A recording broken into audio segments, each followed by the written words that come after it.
Love animals. Now, who else here loves animals? Put your hands in the air. Who loves animals? All right, that is so good to see because the animal kingdom needs people just like you who are going to look after them and ensure that they survive, especially these beautiful creatures right here. But now, I think it's time to get started, so over to you guys. Yeah, thanks, Wildlife Al. And once again, folks, welcome down to Tiger Island. So hopefully here this afternoon we are going to be demonstrating some of the natural behaviours that you would see from tigers out in the wild. I say hopefully because we will simply ask Khan to be involved and then reward him with his favourite food. So today on offer we do have some full cream milk, frozen milk cubes, pieces of red meat and also chicken pieces. So we do have Scott out here helping me this afternoon and he's going to be working with Khan. Khan is our youngest tiger that we currently have here in our collection. He's just over 3 years of age and he's weighing about 160 kilos at the moment. We have found, folks, the more involved you get in the presentation, the more involved Khan will. So if you do see something that you like, feel free to clap and cheer.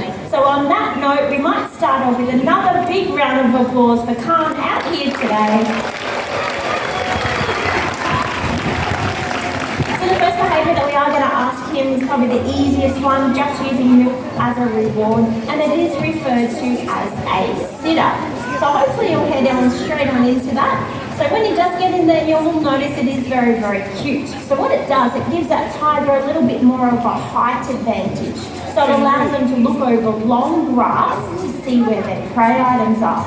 Another reason why they head into this position, it allows them then to investigate scents and smells left behind by other tigers. So big round of applause now. Finally decided to be involved. He is a little bit cheeky, and he does like to get that part in there as well. So investigate their scents and smells left behind by other tigers. Out in the wild, tigers as adults are solitary animals. So they do have their own set territories that they live in. They will scent mark the areas and let other tigers know where they live and where they're moving around. And as you saw from Khan there, they can hold this position for a lengthy period of time, allows them to investigate those scents. That way they know that other tiger in the area is a male or a female, and if that female is an estrus and ready for breeding. Sometimes, however, they do want to stretch up slightly higher, say against the side of a tree. So what they'll do is just go into a rise position. We are going to show you the traditional Tiger Island rise. So definitely get the chance to see how big Khan actually is. He's a very tall tiger, as you can see there compared to Scott. So what they can do in this position allows them to scratch down the side of the tree. It leaves behind, once again, a visual signal of how big they are. But in between their toes, as well as on their cheeks, tigers have scent glands located there. So once they head into this position, you may also see them rubbing that face against the side of the tree, once again to leave that scent for other tigers to find. The reason they want to let other tigers know where they live and where they're moving around is tigers do try and avoid each other as much as possible. But if they do happen to come across each other in the wild, it can end up in a fight, and sometimes a very serious fight. So what they'll do with each other is very briefly square off, what's known as a free stance or a fight stance position.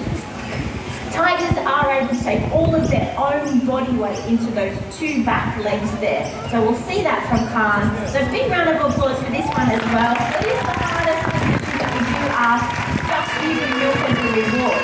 Have a look at his big front paws, it freed them up. So what he's going to try and do when he's squared off with the other tiger is quickly knock them down onto the ground, and that's where they can get the advantage.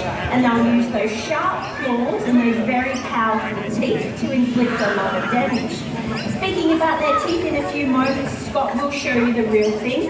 In my hands, however, I do have a replica canine tooth. For an adult tiger, it is roughly around 12 to 14 centimetres in length. They will get their adult teeth when they're 1 year of age, so Khan definitely has his at the moment.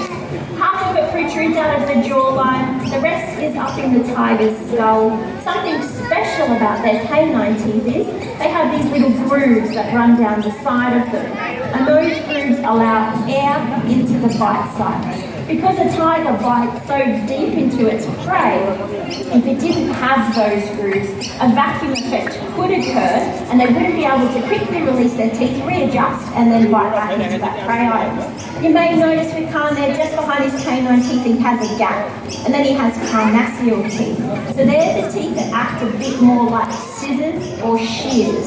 So they slice off chunks of meat, which then the tiger will swallow whole. So that's the start of the presentation here today. So another round of applause there for Carl.